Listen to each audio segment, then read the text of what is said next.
college golf fans, and welcome to a Golfweek.com Take 5. I'm Lance Ringler. Joining me, Sean Martin. And Sean, we're here in Burlington, Iowa at Spirit Hollow Golf Course, home of the Golfweek Conference Challenge. It's the 4th year we've been here, and we've had a great day today so far. Yeah, you know what? Good day, especially for the Missouri Tigers. Little 2 under 286, only under par score of the day. This new SEC team representing their new conference is in first place.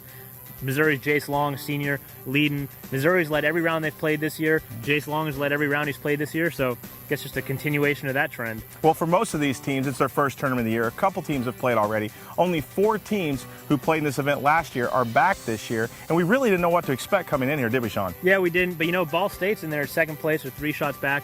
Last year got a nice win over Georgia Tech head-to-head. We got host Iowa, who dominated this 2 years ago, has some experience out here just from playing in practice and some tournaments. They're at third place, and they're lurking right there. Well, like you said, Missouri is leading this tournament, and we had a chance to talk to Coach LaRue after the round. Yeah, it was fun to be out in front early, and then, you know, there was a stretch there where we could really kind of tanked it, but then they bounced back. They played some of the harder holes coming in. They played them well. I think it's a great golf course, pretty challenging. You know, the green speed seemed pretty fair. Hole locations were all right. And, you know, overall, it was our first time around, so we were kind of pleased with what we saw. Well, Sean, Missouri's won 10 times in the last 3 years, including that victory you spoke about to start the year at Turning Stone. And, you know, obviously this is a team that knows how to win golf tournaments. They put themselves in position a lot of times, and wouldn't surprise me if they came out on top this week. But there's another race this week. It's the individual race. 2 players shot 468, Jace Long of Missouri and Iowa Stephen Ime. And you know a little bit more about an interesting story with Jace. Yeah, you know, Jace is leaving straight from here. He's going to make a 5.5-hour drive and play the very next day in the first stage of PGA Tour Q School, their pre-qualifying stage. We thought a lot of guys were going to try Q School this year. Not as many did, but Jace is one who wants to give that last Q School where you can get a tour card a shot. Stephen Imes got good experience out here, played the State Am this year at Spirit Hollow, finished in the top 10, played well, so that's obviously helping a little bit, and it's going to be a tight race for individual honors. Right, Ime actually had it going a little lower today, made a double bogey, I believe, coming in one of his last 3 holes, and looked like he might get in at 6 under, but nevertheless, him and Long are tied, and we had a chance to speak with Jace and Stephen after the round. Yeah, the first round, you know, it's the most important round, I would think, you know, because you definitely can't win it, but you can definitely shoot yourself out of it. And I think getting off to a good start and just kind of being confident about, you know, how things are going, even if they're not going so well. Just kind of sticking with it and plucking through the round and trying to shoot a score.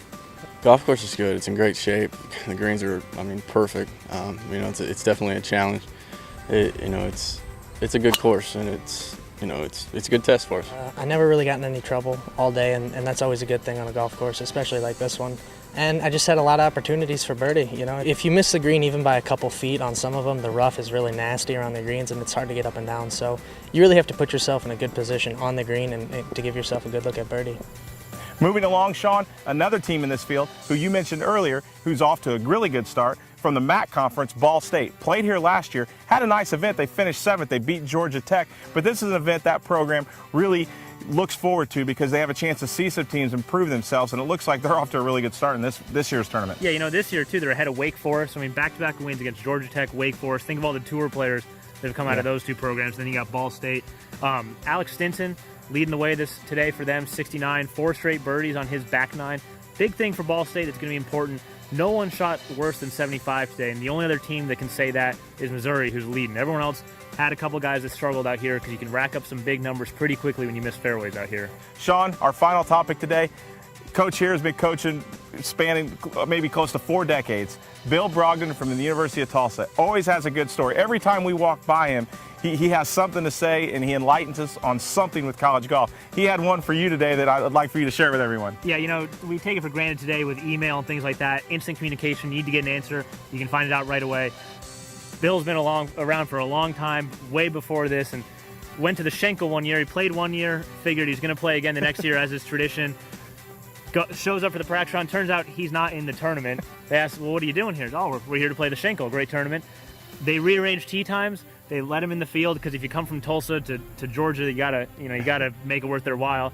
They almost win the tournament, lose it. Curtis Strange makes eagle on the last hole to beat him. So pretty good little tidbit from Bill Brogdon, who's been around for a long, long time. Yeah, and another thing Bill told us, they were asking him yesterday in the snack shop if he wanted to start a tab, and he said, just put it on the University of Houston's tab. He said back in the day, Houston had so much money that everybody just put everything on the Houston tab. So, you know, if you ever get a chance to talk to Coach Brogdon, he's definitely worth a story or two. Well, Sean, I'm going to be back here tomorrow for round 2. You going to join me? I think I will. No, you're not going anywhere. So we'll see you here tomorrow on golfweek.com.